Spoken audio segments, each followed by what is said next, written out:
7-week-old baby boy with suspected bleeding in the brain was enough to stop the suspended ambulance crews even considering their own position.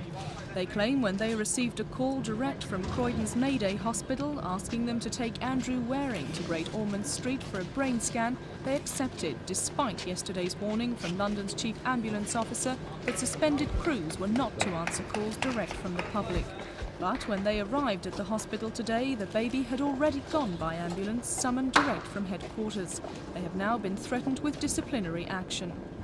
It's absolutely disgusting that they are playing with people's lives at the end of the day. And I don't think that, certainly the people at Croydon, myself for one, I will say I'm not going to be intimidated by this.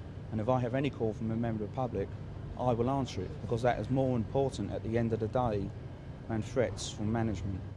Yeah, thanks very much. The administrator at the Mayday Hospital says he was not aware that crews were contacted directly at their station, but an ambulance was requested through the London Ambulance headquarters. They wanted an ambulance that had the suitable equipment on it, because it is a very young baby, about 7 weeks old, and it did have a fairly serious, or potentially fairly serious condition, hence the need for the transfer to a specialist unit.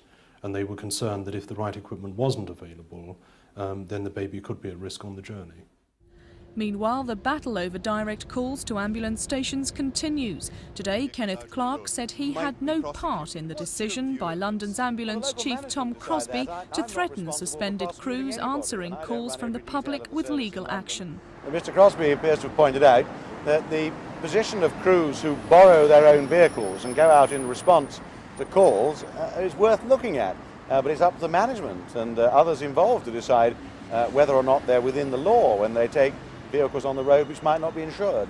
I do not believe that a letter of that sort would be written without authority at the very highest levels, but on the basis of that letter it would appear that the government's position is that ambulance crews should refuse a call for mercy.